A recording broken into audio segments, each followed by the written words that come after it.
초기 기독교 역사를 보면 이집트의 알렉산드리아를 중심으로 생기는 알렉산드리아 학파가 있었습니다. 이 학파에서는 많은 신학자들을 배출했다고 배웠습니다. 클레멘스, 오리겐, 아타나시우스 등 기독교의 근간을 만드는 신학자들을 배출했습니다. 특히 아타나시우스는 아리우스와의 유사 본질과 단일 본질의 싸움에서 이김으로써 지금의 삼일일체 교리를 만들었고, 또한 성경의 정경화 작업을 하여 385년 카르타고 회의에서 성경의 정경화를 이룬 사람이었습니다. 이 얼마나 재미있는 일입니까? 출애굽은 BC 15세기에 있을까? BC 13세기 설이 있습니다. 우리는 13세기로 배웠습니다. 출애굽 후 1500년이 지난 후 10가지 재앙을 받은 이집트의 지역에서는 이렇게 훌륭한 신학자들을 배출할 만큼 하나님에 대하여 잘 알고 하나님에 대한 믿음이 좋았습니다. 그러면 그 당시 하나님의 은혜를 받아서 출애굽한 이스라엘 백성들은 어떻게 되었습니까? 유대인들은 135년에 일어난 2차 유대 전쟁으로 디아스포라로 온 세상으로 흩어졌습니다. 동시대에 하나님께 구원받은 이스라엘 자손은 온 세상으로 흩어지고 하나님께 10가지 재앙을 당한 민족의 후손은 아주 위대한 신학자들을 배출하는 명문의 학파가 되었다는 사실에서 우리는 무엇을 느껴야 할까요? 그럼 알렉산드리아 학파들은 출애굽기를 어떻게 읽었을까요? 출애굽기를 읽으면서 자기 조상들이 하나님에게 10가지 재앙을 당하는 모습을 보면서 울분을 느꼈을까? 아니면 그 고난을 통하여 하나님께 순종하는 법을 배웠을까? 그리고 오늘 현재의 모습은 어떠할까요? 알렉산드리아 학파가 있는 곳의 이집트는 아주 적은 수의 기독교인이 있다고 합니다. 이곳의 기독교는 마가의 추종 세력이 만든 것이라고 합니다.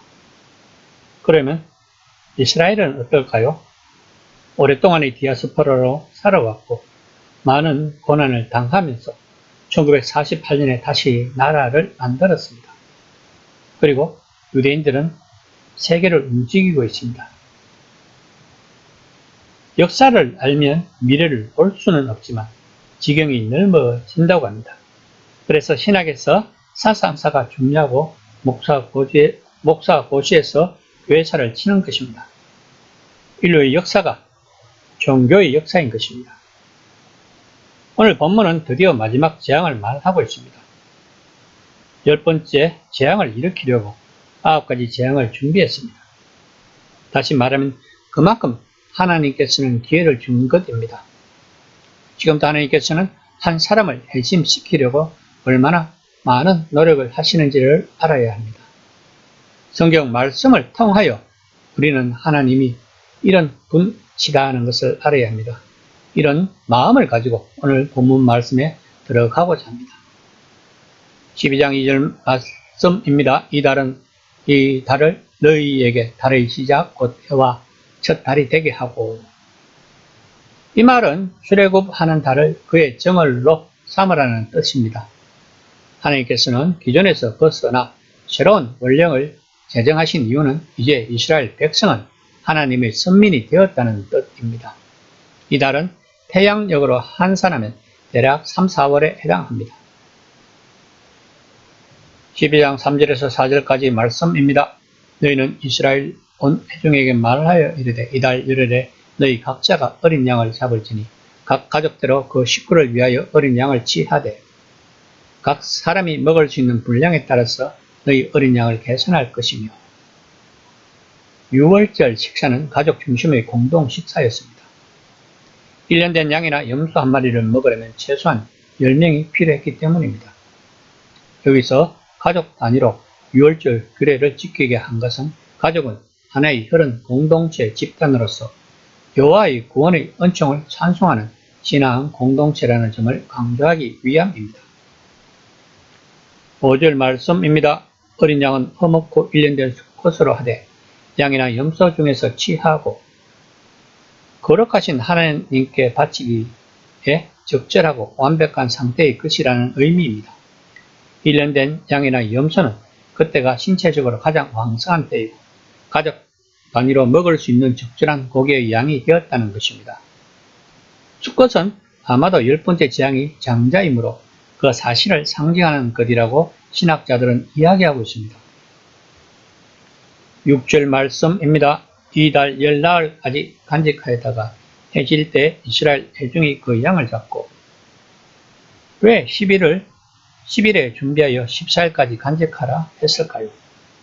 아마도 그 어린 양을 바라보면서 대신 피 흘리는 대속의 의미를 깊이 새기도록 하기 위해서일 것입니다.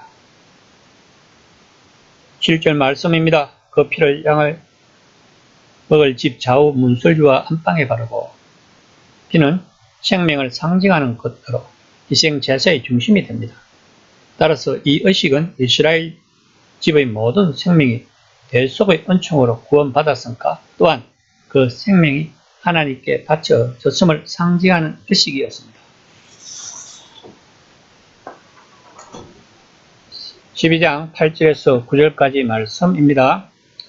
고기를 불에 구워 무교병과 선나물과 아울러 먹되 할 것으로나 물에 삶아서 먹지 말고 머리와 다리와 내장을 다 불에 구워 먹고 출애굽의 급박한 상황 아래서 먹기 간편하도록 불에 구우라고 명하셨습니다. 무교병 또한 누룩을 넣지 않고 만든 빵입니다. 첫 6월절의 긴박한 상황을 나타내고 있습니다. 선나무는 애굽의 스라린 생활을 상징합니다. 따라서 이것을 먹을 때마다 애굽의 스라린 옛 생활을 겸손히 돌아보고 그곳으로부터 구원해 주신 하나님의 은혜에 감사해야 한다는 의미입니다. 12장 11절 말씀입니다. 허리에 띠를 띠고 발에 신을 신고 손에 지팡이를 잡고 급히 먹으라. 이것이 여호와의 유월절이니라. 당시 이스라엘 백성들은 언제 출애굽하라는 명령이 떨어질지 모르는 상황이었기 때문에 만반의 준비를 갖추고 있어야 했습니다. 이는 그들이 당시 그토록 급하게 구출된 것이 오직 하나님의 은총 때문이었음을 후손들에게 두고 알리도록 하기 위해서였습니다. 6월절은 문자적으로 넘어간다의 뜻입니다. 즉 죽음의 천사가 피 묻은 이스라엘 백성들의 집은 그냥 지나쳐 넘어간 사건에서 유래된 말입니다. 이는 여호와의 구원 행위를 기념하는 동시에 애굽의 종살이에서 이스라엘이 해방된 것을 기념하는 절기입니다. 오순절, 장막절과 함께 이스라엘 3대 절기 중 하나입니다. 12절 말씀입니다. 애굽의 모든 신을 내가 심판하니라. 사람과 짐승을 막론하고 애굽의 모든 장자와 초태생의 죽음은 곧 애굽의 각종 신에 대한 징벌이기도 했습니다. 14절 말씀입니다. 너희는 이날을 기념하여 여호와의 절기를 삼아 영원한 규례로 대대로 지킬지니라. 지금도 유대인들은 유월절을 잘 지키고 있다고 합니다. 유월절은 하나님의 사역은 계속된다는 것과 이스라엘이 하나님의 백성이 된 것이 오직 하나님의 은혜였다는 사실을 영원토록 기억하며 감사케 하기 위함입니다. 성경이 오묘하고 신비한 것은 과연 출애굽기 저자가 오실 메시아를 알고 이 책을 기록했나라는 점입니다. 과연 모세오경 저자는 예수님이 오실 것을 알았을까요? 그래서 성경은 인간이 만들었지만 하나님이 계획하셨다는 것입니다. 우리가 오늘 예수님을 믿고 구원받았다는 것은 실로 엄청난 일인 것입니다. 유월절 어린 양은 예수님을 대표한다고 배웠습니다.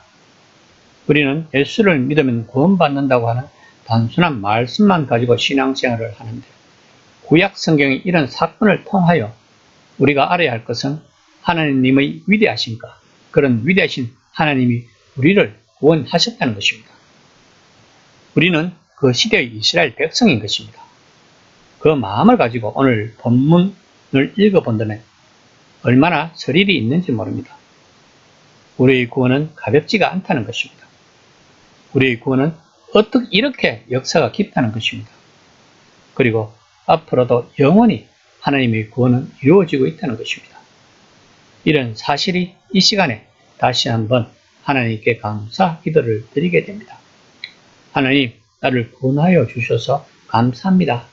라는 기도가 절로 나오는 시간이 되었습니다.